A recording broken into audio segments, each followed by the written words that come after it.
Imagine a love story, but one born not from, like, a cute meeting, but from the wreckage of a shared tragedy.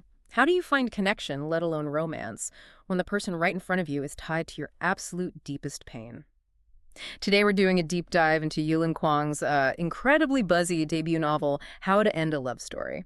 Our mission here is really to unpack what makes this book hit so hard, especially how it blends, the things you expect from romance with these really profound, unexpected, and honestly quite raw Oh, themes. it's an absorbing read, absolutely. Yeah. On the surface, yeah, it looks like contemporary romance, but it pretty quickly shows it's much more than that. It's a really nuanced look at healing and how grief shapes us, and interestingly, how creativity can sort of become a pathway through really profound loss. Kwan is just so clever with the plotting, but also deeply, authentically emotional with the characters. Okay, let's unpack this core premise then. Because it's the immediate hook, isn't it? It sets this story apart from, well, pretty much anything else in the genre.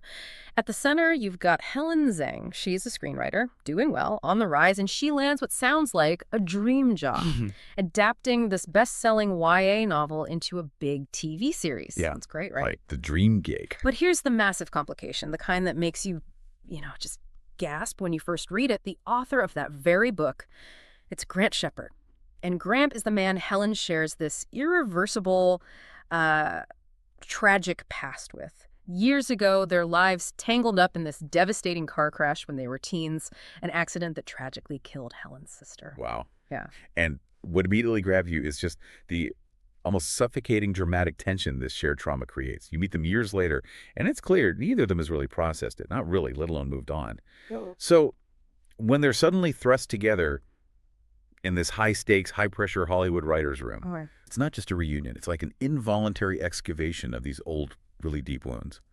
Their forced professional closeness working together on this project, it just strips away the walls they've built up, and it brings all that simmering grief and unspoken guilt right to the surface. Mm. And somehow, in the middle of all that rawness, this complex, almost forbidden chemistry starts to spark. Mm. But it's always shadowed by the weight of their past.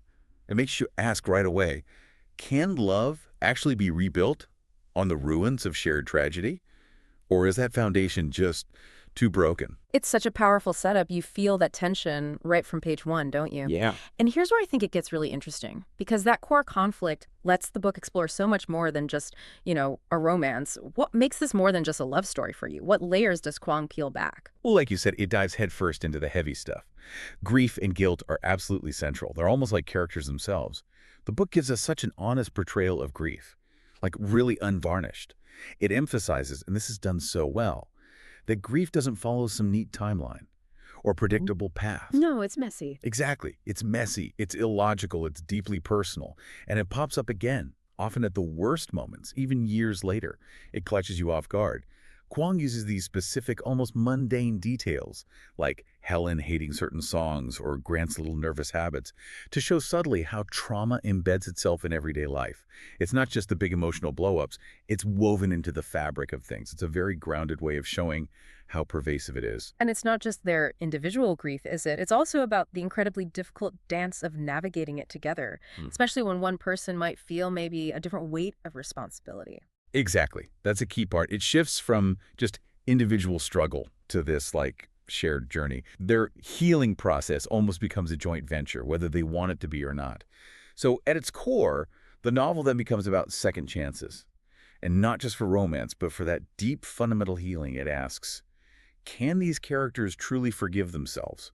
Which, let's be honest, is often the hardest part. Definitely. And then, crucially, can they forgive each other enough to start again? To build something potentially beautiful from something so broken? It's really a question of whether peace is even possible for them. It sounds like it's peeling back layers of character, but also entire worlds. Speaking of worlds, beyond the emotional depth, the novel is also like a genuine love letter to writers, especially writers in that cutthroat, exhilarating, sometimes frustrating world of Hollywood. Oh, for sure. Kuang, with her own background as a screenwriter, she just vividly captures the messy, collaborative, competitive process of adapting stories. You get this really candid insider's glimpse into the struggles and triumphs, the weird pitches, the late-night rewrites, the power dynamics in the room. It's fascinating. It really is. It sounds like a creative battlefield sometimes, doesn't it? But yeah, a profoundly creative one. And talking about layers, something else that's woven in beautifully, adding authenticity, is Helen's experience as a Chinese-American woman. It's not just background info, it's part of her identity. It shapes her views on family, ambition, how she navigates Hollywood. Oh, so. Well, for instance, there are these moments where her cultural background informs her quiet resilience, maybe her communication style, or even her sense of duty. It just adds another rich dimension to her already complex inner world. It's not just a label. So we have these incredibly complex themes: grief, forgiveness, creative ambition, and this really challenging premise with such high emotional stakes. From your perspective, what are the key things in Kuang's writing craft that make these intricate relationships and deep ideas work so effectively? How does she pull it off on the page? Yeah, it definitely starts with the characters. Helen and Grant are just so fully fleshed out. Flawed, yes, but that makes them incredibly relatable. Kuang gives them these strong, believable, emotional arcs. You really root for them. Even when they're messing up or lost in their struggles, they feel real. And it's not just them. The secondary characters, especially in the writer's room, are fantastic. They add necessary humor, tension, and just this sense of a vibrant, lived-in world. They round things out without stealing focus. I found Helen so compelling. Driven, ambitious, but you feel her constantly battling this like internal haunting. Her conflict is the heart of the novel. And Grant Shepard. Yeah, definitely not your typical romantic hero. He's complex, surprisingly vulnerable, sympathetic even with his connection to Helen's pain. Very human. Their depth is crucial. You have to be invested. And speaking of craft, Kuang's screenwriter background just shines through in her style. She has this, I don't know, almost intuitive cinematic flair. Scenes are incredibly vivid, visually rendered. And the dialogue, it just crackles with intelligence, wit, real emotion. You honestly feel like you're watching a beautifully directed movie unfold as you read. Yes. The pacing of reveals, the sharp cuts between scenes, how a look or a gesture says so much, it's super immersive. Exactly. And that smart, witty writing stands out. The emotional beats land hard, but there's also this great balance of humor and heartbreak. It's not just one thing. You know, people compare her to authors like Emily Henry or Taylor Jenkins Reid, which is huge praise, obviously. But Kuang definitely has her own distinct voice. She's forging her own path here, even within a popular genre. Absolutely. And that leads right into the chemistry between Helen and Grant. It's not forced. It's not instant love. It feels earned, like really earned through their difficult interactions and that shared history. Their incredibly complex past creates this compelling mix of attraction, pain, hope. The tension between them feels so authentic. Yeah. It's complicated, as it absolutely should be given everything, but it's also undeniable. It's the kind of chemistry that makes you simultaneously hope for them and kind of fear for them too. It sounds like a remarkable debut, really something special. But let's be fair, no book is perfect for everyone. Yeah. Are there any things potential readers should know going in? Aspects that might not work for everybody diving into how to end a love story? That's a good point. As we've talked about, the story does revolve around a traumatic accident and its long-term effects. Yeah. Very pervasive effects. So readers who are maybe looking specifically for a light, purely escapist, fluffy romance, they might find this emotionally intense. It goes deep into grief and guilt, and that can be heavy subject matter. Kuang definitely doesn't shy away from the darker parts of those emotions. Right. Good heads up. And also, maybe pacing. Some of the middle sections do slow down a bit. There's quite a bit of introspection.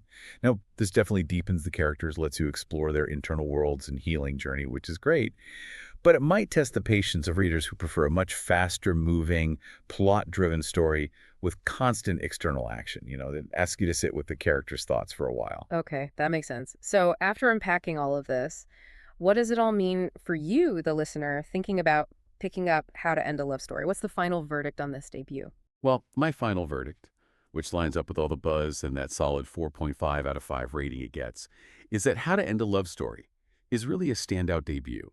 It offers this emotionally resonant, deeply romantic story about two people trying to find forgiveness for themselves and each other, and ultimately, love, all in the aftermath of profound tragedy. It manages to be truly poignant without ever becoming like melodramatic or maudlin. It's romantic without being too sweet or saccharine, and it's packed with really thoughtful commentary on creativity and that messy, nonlinear journey of grief.